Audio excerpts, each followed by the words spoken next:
What is up, Best Self Squad? Welcome to the third Trev Talk. So, this last week, I did something a little different. Instead of me coming up with the topic, I asked you all to come up with the topics for the next couple. So, on Instagram, I posted one of those little question box thingies. Very technologically sound, I know.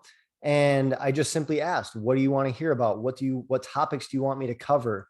And there were a few really good ones, but there's one that stood out that I want to talk about right off the bat, and it's imposter syndrome. Now, the reason I almost find that funny is because I had imposter syndrome going into doing Trev Talks. This was something that for a very long time I didn't do because there was that voice and that battle going on in my head of, do I really have value to add? Do I really have experiences that will help teach you and take my mess and turn it into a message so that hopefully you can avoid enough of these obstacles?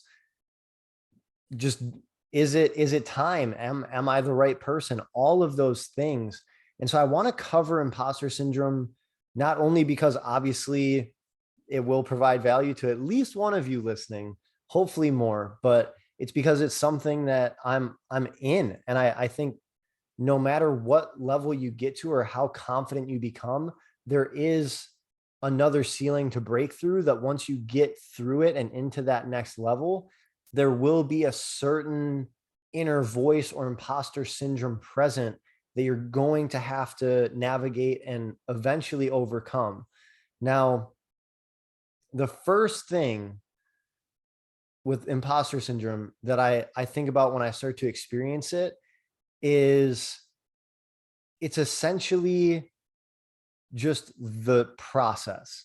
So I don't necessarily, like, right off the bat try to just ignore the fact that there is a lot to learn. There is a lot to grow into. There is a lot of levels yet to achieve. And I have to brave the storm and understand that there is still a lot of that inner voice left to chirp at me.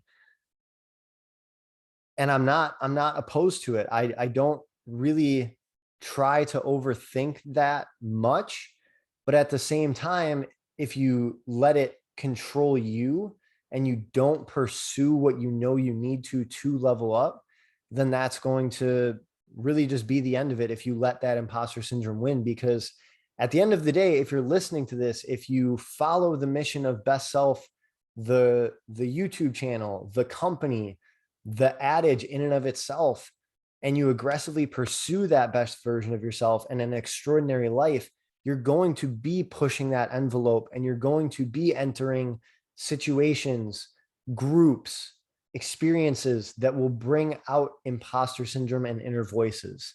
So the first thing is understanding that's part of the process. It feels very direct when you're the one experiencing it. It feels like a almost like direct attack on you, but it really, I promise you, is a very natural part of evolution in life. And honestly, it's a good sign because it means you're getting around higher caliber people and experiences.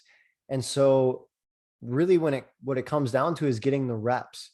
So an experience that I've had with what I'm talking about getting the reps is speaking, coaching clients, doing races. The first time or first couple times you're in that new arena and you're surrounded by higher caliber people, you can really take it one of two ways. You can take it as that imposter syndrome inner voice wants you to take it, which is, you're not deserving to be here. These people are so much better than you. Who are you to, act like an expert or whatever title or thing you're going into? The other way you can take it is whether or not you do deserve it, which I promise you, if you're in the room, you deserve to be in the room. Whether or not you deserve it, whether or not you're ready, you're there. You have that opportunity. So you might as well make the most of it. And that's something that's helped me a lot when it comes to, like, being at Worlds for OCR for the first time. I did not feel like I was supposed to be there. I knew there were people way, way, way better than me at the sport, but it was one of those things where it's like, well, I'm at the race, I'm signed up. Whether or not I deserve to be here, I'm here. I'm going to be at that start line with everyone else. So I might as well just make the most of it.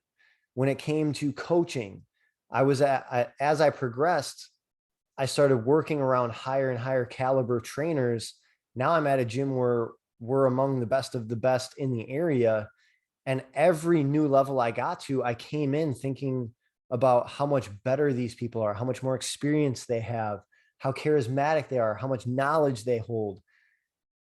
And it would have been really easy for me to just, fold and dip out and go back to a place where I feel important and significant and better relative to the people or the circumstances around me. But being able to sit in it and just get the reps in inherently will provide you with more and more confidence. So I think about it like the first time you ever got behind a steering wheel, you were probably locked in 10-2, checking your mirrors every second. You were charged up with energy.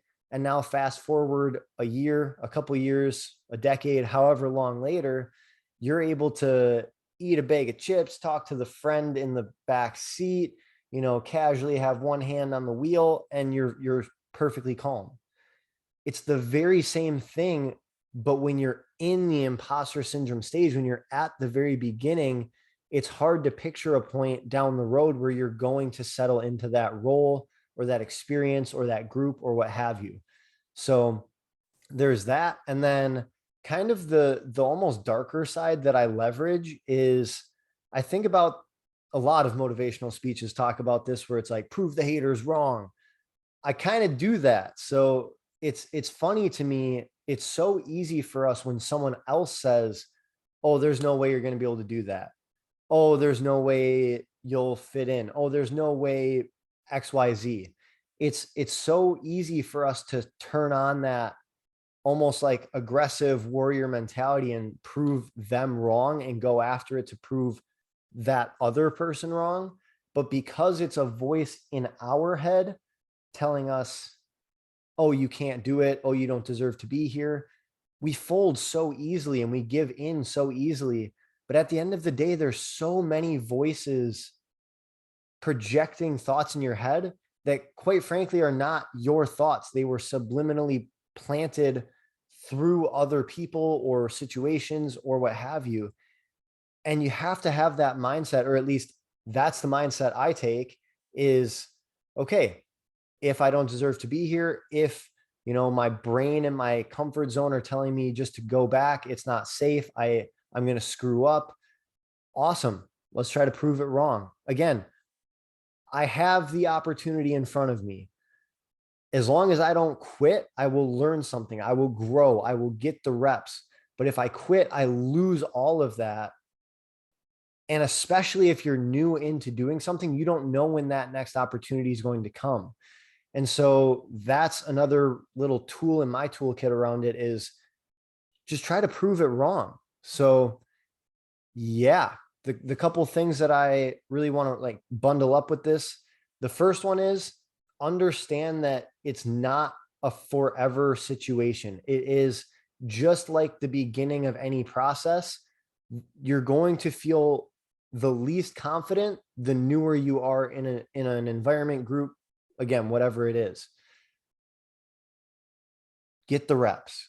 Just focus on showing up and doing your best and not trying too hard to get out of the imposter syndrome, but instead put all of your chips in the basket of learning, showing up, executing, doing everything that's within your control in terms of effort, intention, focus, all of that. Part 2, prove that inner voice wrong. Simple as that.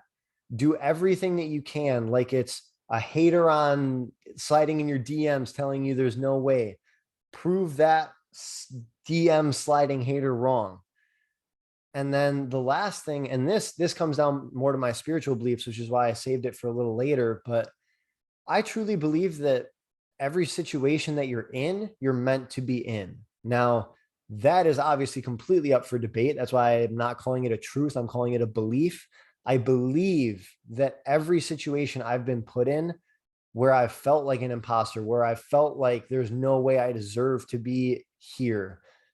I'd say the biggest one is with keynotes, where I'm coming in as the expert speaker, or I'm coming in telling people about how to live a fulfilling life, or whatever it is. That's where it really flares up. And with that, it's just going back to whether or not my logical mind feels it deserves to be in this position, feels to be here. I'm here, which means there must be a reason. So even if, like, if it is a keynote for me, even if I'm not going to impact everybody, if I can change one person for the better, if I can help one person, that makes that time worth it. If it's going to a race, again, like with Worlds, I'm here. So even if I don't deserve it, and heck, even if I come in dead last, let's still show up, do our best, have fun, and just make the most of it. Be in the present moment and just do it, just get her done. So yeah, imposter syndrome. But again, that's one of those things. I find it comical to talk about on a format of content where I do feel imposter syndrome. So I am still working through it. But at the end of the day, just keep pushing. Like, this is something that I've talked about in the podcast in the last couple episodes. You're going to feel a crazy variation of emotions as you go through these various pursuits. And it's not necessarily about trying to just never feel them, but it's about learning to like get that amplitude of emotional range dialed in, and also understanding that you just don't have to listen to it. That is up to you. It's just like if someone else tells you to do something, you don't have to do it. So if your imposter syndrome is telling you you don't deserve to be there, you don't have to listen to it. So show up, do your best, make the most of the situation. Hopefully that helps out. So it's going to be probably another few weeks before I ask for more topics, because I still have a couple more to go through from suggestions. But in the comments, you can shoot me a DM. Anything that you do want to hear about on these little short Trev talks, let me know, because otherwise it's whatever the heck I want to talk about. So thank you everybody for tuning in. I hope that helped. Let me know if it did, if there's anything that you could take away from that little spiel that I just went on. If there's anything you agree with, disagree with, questions you have, throw it in the comments. If you did get value from this, please, please, please like the video and subscribe if you want to hear more of them. But until next time, stay awesome.